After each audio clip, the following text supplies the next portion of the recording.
Bienvenue, mesdames, messieurs. C'est l'édition d'information de la mi-journée sur CamNews 24 IDFM en direct de Garoua. Un seul titre. Appropriation des nouveaux curricula de l'enseignement maternel et primaire. La région du Nord l'expérimente. C'est à la faveur d'une conférence régionale. Les précisions en début du journal. Et voilà pour les titres.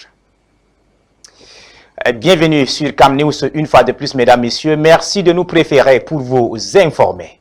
Le nord du pays expérimente le nouveau curricula proposé par le MINDUP dans l'enseignement primaire et maternel marqué par une conférence régionale dédiée.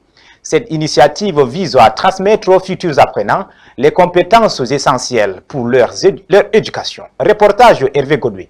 Le groupe scolaire de Lagdoa a accueilli une importante réunion organisée par l'unité d'action pédagogique en abrégé l'UNAPED. Cet événement s'est déroulé en présence de l'animateur pédagogique de l'inspection d'arrondissement de l'éducation de base du Lagdo et a rassemblé de nombreux enseignants et participants motivés. Les travaux ont débuté par l'exécution de l'hymne national, instaurant une atmosphère de patriotisme et d'unité, soulignant l'importance des échanges et des réflexions qui allaient suivre. En hommage aux collègues disparus, une minute de silence a été observée, un moment poignant qui a rappelé la solidarité au sein de la profession. Après cette introduction émotive, l'animateur pédagogique a insisté sur la nécessité de ces travaux pour améliorer le cadre éducatif. Monsieur Anoubat a ensuite captivé l'auditoire avec un exposé enrichissant sur le thème « L'enseignement de la littérature à l'école primaire ». Il a souligné le rôle crucial que joue la littérature dans le développement intellectuel et émotionnel des élèves. Cette activité s'est concentrée sur l'étude de la première découverte d'une œuvre intitulée « Une nation bénie ». Les élèves ont été invités à identifier les éléments clés présents sur la couverture, stimulant ainsi leur curiosité et leur sens critique.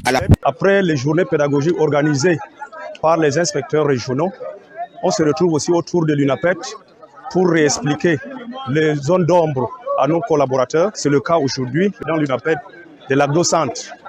Alors, il était question d'un exposé sur l'enseignement de la littérature. Et c'est un thème vraiment très édifiant et important pour nous, surtout que beaucoup parmi nous n'avaient pas encore réussi à faire asseoir cette notion. Et les échanges ont été vraiment très fructueux et je pense qu'au sortir de cette assise, beaucoup sont sortis avec beaucoup de notions. Moi y compris, nous avons appris comment mener une classe de littérature dans notre salle de classe et l'importance d'une œuvre. Cet événement organisé par l'UNAPED témoigne d'un engagement collectif envers une éducation de qualité où chaque acteur joue un rôle essentiel dans le développement des élèves. Les retours positifs des participants augurent d'une continuité dans cette dynamique d'amélioration continue au sein du système éducatif. Nous restons dans la région du Nord, mais cette fois-ci du côté de Adoumri, dans l'arrondissement de Bibemi au Cameroun. L'accès à l'eau devient un défi quotidien pour les habitants. Découvrons ensemble comment la population fait face à une lutte acharnée pour obtenir cette ressource vitale de plus en plus rare avec Boubacar Adam. Au cœur du Cameroun, dans l'arrondissement de Bibemi, se trouve la localité d'Adoumri. Ici, l'eau, source de vie et de prospérité, devient un bien de plus en plus rare. Pendant cette saison de chaleur, les habitants d'Adoumri sont confrontés à une réalité désolante. Chaque jour, des familles entières parcourent des kilomètres à pied, espérant remplir leur récipient d'une ressource précieuse et vitale, l'eau. Mais cette quête se transforme souvent en désespoir. Beaucoup rentrent chez eux, les mains vides, le visage marqué par la fatigue et la déception. Les puits jadis foisonnants sont aujourd'hui asséchés, leur profondeur désertée par une terre qui peine à se régénérer. Le sol d'Adoumri, aride et ingrat, ne permet plus aux habitants de subvenir à leurs besoins fondamentaux. Ce manque d'eau ne touche pas seulement leur corps, mais aussi leur dignité.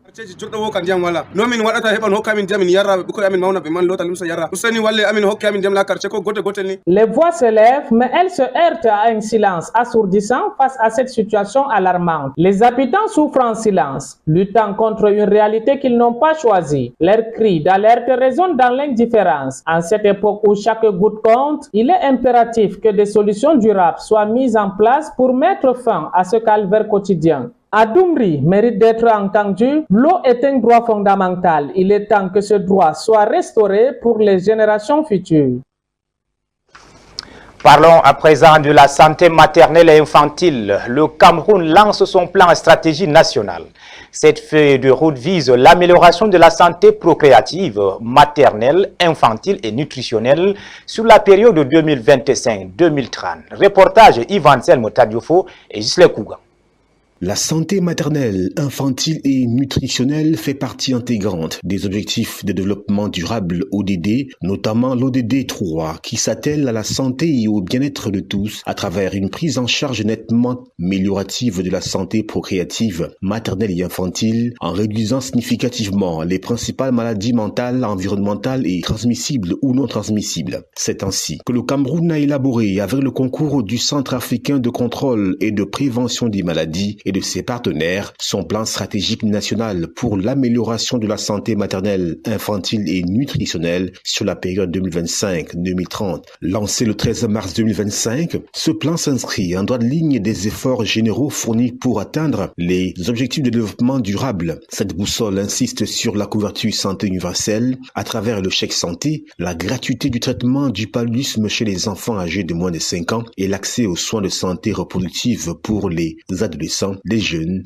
et les personnes âgées. Le plan stratégique national met également un point d'honneur sur la nutrition en intégrant des moyens de lutte contre la malnutrition aiguë et chronique et étudie la santé sous l'angle humanitaire, notamment dans les régions du nord-ouest et du sud-ouest où une crise socio-politique sévit depuis fin 2016. Il faut dire que la feuille de route nationale rentre dans une dynamique globale africaine plus vaste destinée à densifier les politiques de santé reproductive sur le continent. Dans cet ordre d'idées, l'Union africaine a entériné une stratégie quinquennale 2022-2026 pour la santé reproductive validée par 42 États membres. Pour rappel, les données du Cameroun affichaient un taux de mortalité maternelle de 438 décès pour 100 000 naissances vivantes en 2020, données en léger recul, soit 406 décès en 2022 d'après la Banque mondiale. Cependant, si les efforts du Cameroun dénotent des progrès, ces chiffres sont encore bien au-dessus de l'ODD 3, dont l'objectif est de faire passer le taux mondial de mortalité maternelle en dessous de 70 pour 100 000 naissances vivantes d'ici 2030.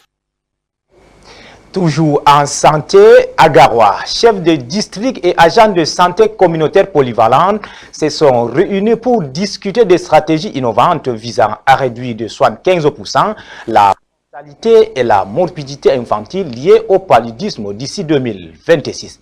Boubacar Adama pour les détails. Dans un contexte où la lutte contre le paludisme demeure une priorité de santé publique, les chefs de district et les agents de santé communautaire polyvalents se sont réunis à Garoua, au nord du Cameroun. Cette conférence axée sur la task force régionale a pour ambition de réduire de 75% d'ici 2026 la mortalité et la morbidité liées au paludisme par rapport à la situation de 2015. Les discussions se sont articulées autour de l'importance d'implémenter des interventions sans directive intégrant les aspects genre et droits humains. C'est des approches innovatrices qu'il faut renforcer et des réunions pareilles permettent de présenter le résultat à nous-mêmes et aux autorités pour que nous puissions peut-être aussi lever des financements domestiques. Nous sommes en 2025 et il est très important que nous essayons d'évaluer 2024 afin de faire placer les perspectives de 2025. Donc l'importance ici, c'est d'essayer d'évaluer nos performances sur le terrain en ce qui concerne les interventions sur directives communautaires. L'accent a été mis sur la nécessité d'adresser des problématiques cruciales telles que le harcèlement, l'exploitation et les abus sexuels qui peuvent entraver l'accès aux soins. C'est ainsi qu'à Garoua, un nouvel élan se dessine dans la lutte contre le paludisme, alliant savoir-faire local et expertise internationale. En sport, le président de JICO FC, Joseph Fethieu, par ailleurs, ancien président de Panther Sécurité de Garoua, démissionne des activités liées au football.